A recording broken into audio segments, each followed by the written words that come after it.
മലയാള cinema കണ്ട കുറേ നല്ല സിനിമകളുടെ പിറവി സംഭവിച്ചിട്ടുള്ളത് 80കളുടെ അവസാനത്തിലാണ്. അതിനു മുമ്പും പിൻപും നല്ല സിനിമകൾ ഉണ്ടായിട്ടില്ല എന്നീ പറഞ്ഞതിന് അർത്ഥമില്ല. എങ്കിലും പ്രേക്ഷകനെ തിയേറ്ററുകളിൽ പിടിച്ചിരുത്തിയ സിനിമകളുടെ പട്ടിക നോക്കിയാൽ 80കൾ സവിശേഷ സ്ഥാനം നേടുമെന്നതിൽ യാതൊരു സംശയവും വേണ്ട. ഒരുപാട് നല്ല സംവിധായകർ, തിരക്കഥാകൃത്തുക്കൾ, കഥാകാരന്മാർ, സംഗീതജ്ഞർ, ഗാനരചയിതാക്കൾ, അഭിനേതാക്കൾ, അഭിനയ മുഹൂർത്തങ്ങൾ എന്നിവ കൊണ്ട് സമ്പന്നമാണ് 80കളുടെ വെള്ളിത്തിര. ആ കാലഘട്ടത്തിൽ ക്യാമറയുടെ മുന്നിലും പിന്നിലും പ്രവർത്തിച്ച പ്രഗത്ഭരുടെ എണ്ണമെടുത്താൽ അത്ഭുതപ്പെട്ടു പോകും നമ്മൾ.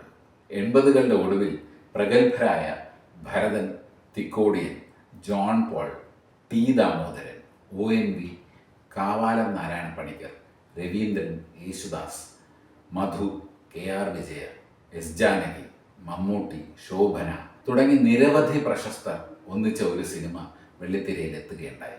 ആ ചലച്ചിത്രത്തെക്കുറിച്ചാണ് ഇത്തവണ ഒരു വട്ടം കൂടി ചർച്ച ചെയ്യുന്നത്. വീണ്ടും സ്വാഗതം.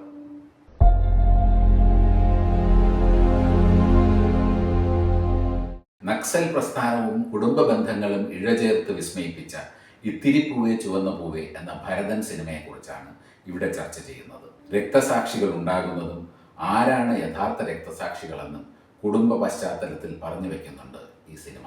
ഇത്തിരിപ്പൂവേ ചുവന്ന പൂവേ ഭരതൻ്റെ ഏറ്റവും നല്ല സൃഷ്ടിയാണോ എന്ന കാര്യത്തിൽ വ്യത്യസ്ത അഭിപ്രായങ്ങൾ അന്നും ഇന്നും നിലനിൽക്കുന്നുണ്ട് എന്നത് വാസ്തവമായ കാര്യമാണ്. ഒരു നല്ല ചലച്ചിത്രം എന്ന സവിശേഷത എന്തുകൊണ്ടും അവകാശപ്പെടാവുന്ന ഒന്നാണ് ഈ ഭരതൻ സൃഷ്ടി എന്നതിൽ തർക്കമില്ല. വിപ്ലവ ചിന്തകളുടെ തേരിലേറി കുടുംബത്തിലെ ഇളയ സന്തതി സായുധ സമരത്തിലേക്ക് നീങ്ങുമ്പോൾ സന്തോഷം കൈമുതലായുള്ള ഒരു കുടുംബാന്തരീക്ഷത്തിൽ ഉണ്ടാകുന്ന അസ്വസ്ഥതകൾ മികവോടെ ചിത്രീകരിക്കുന്നുണ്ട് ഈ സിനിമ. സമചിത്തത മാത്രം ശീലിച്ചിട്ടുള്ള കുടുംബനാഥൻ, ഉന്നത പോലീസ് ഉദ്യോഗസ്ഥനായ മൂത്ത ജ്യേഷ്ഠൻ, വിപ്ലവ സ്വപ്നങ്ങൾ താലോലിച്ച് ആയുധമെടുക്കുന്ന ഇളയ സന്തതി, ഇവർക്കെല്ലാമിടയിൽ സങ്കടക്കടലിലേക്ക് ആണ്ടുപോകുന്ന അമ്മയും പെങ്ങളും എന്നിവരുടെ വ്യക്തചിത്രങ്ങൾ വരച്ചു കാട്ടുന്നുണ്ട് ഇത്തിരി പൂവേ ചുവന്ന പൂവേ. വിപ്ലവം തലയ്ക്ക് പിടിച്ച് സ്വന്തം വീട്ടുമുറ്റത്ത് രക്തസാക്ഷിയാകുന്ന മകൻ, മൺമറഞ്ഞ വേദനയിൽ മനസ്സിൻ്റെ താളം തെറ്റി ചങ്ങലയിടപ്പെടേണ്ടി വരുന്ന അമ്മ, പിന്നീട് എപ്പോഴോ മകൻ്റെ സഖാവ് കൂടിയായ മറ്റൊരു വിപ്ലവകാരിയുടെ വരവോടെ സ്വപ്നലോകത്തെന്ന പോലെ സാധാരണ ജീവിതത്തിലേക്ക് നയിക്കപ്പെടുകയാണ് ആ അമ്മ. എന്നാൽ മടങ്ങി വന്നയാൾ മകനല്ലെന്നും പോലീസ് അന്വേഷിക്കുന്ന മറ്റൊരാളാണെന്നും അച്ഛനും പെങ്ങൾക്കും നന്നായിട്ട് മനസ്സിലായിട്ടുണ്ട്. എങ്കിലും അയാളുടെ വരവോടെ അമ്മയുടെ രോഗശാന്തിയും മനഃശാന്തിയും കണക്കിലെടുത്ത് ദുഃഖം ഉള്ളിലകറ്റി ജീവിക്കുകയാണ് അവർ. താൻ കാരണമാണ് അനുജൻ മരിച്ചതെന്ന വ്യഥയിൽ വീട്ടിൽ നിന്ന് അകന്നു കഴിയുന്ന പോലീസ് ഉദ്യോഗസ്ഥനായ ജ്യേഷ്ഠൻ തൻ്റെ തറവാട്ടിൽ ഒളിച്ചു കഴിയുന്ന കുറ്റവാളിയെ പിടിക്കാനെത്തുന്നതോടെ കഥയുടെ പിരിമുറുക്കം കൂടുതൽ സങ്കീർണമാകുന്നു.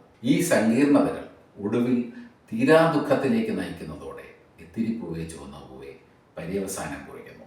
യഥാർത്ഥ രക്തസാക്ഷി ആരെന്ന ചോദ്യം പ്രസക്തമാകുന്ന രംഗങ്ങൾ ഹൃദയഹാരിയായി തന്നെ സംവിധായകൻ ചിത്രീകരിച്ചിട്ടുണ്ട്. എന്തിനു പോലുമെന്ന് പൂർണ്ണമായും മനസ്സിലാക്കാതെ മരിച്ചു വീണ ഉണ്ണി എന്ന തൻ്റെ മകനാണോ രക്തസാക്ഷി? അതോ പുത്രവിയോഗം താങ്ങാനാകാതെ ഭ്രാന്ത് പിടിച്ച് കഴിയുന്ന ഉണ്ണിയുടെ അമ്മയോ? ആ ദുഃഖം പേര് ജീവിക്കുന്ന അച്ഛനോ പെങ്ങളോ? വീട്ടിലേക്ക് പോലും വരാനാകാതെ അകന്നു കഴിയേണ്ടി വരുന്ന ഉണ്ണിയുടെ ജ്യേഷ്ഠനോ?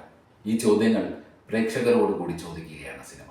ഉണ്ണി എന്ന് അമ്മ തെറ്റിദ്ധരിക്കുന്ന വിപ്ലവകാരിയായ യുവാവ് പ്രസ്ഥാനത്തിന് വേണ്ടി രക്തസാക്ഷിയായ സഖാവിൻ്റെ കുടുംബത്തോടുള്ള സഹാനുഭൂതി തനിക്കുണ്ടെന്ന് പറയുമ്പോൾ വറ്റാതെ ഒലിക്കുന്ന കണ്ണുനീർ തുടയ്ക്കാൻ ആ സഹാനുഭൂതിക്ക് കെൽപ്പില്ലല്ലോ എന്ന് ചിത്രം വ്യക്തതയോടെ സ്ഥാപിക്കുന്നു.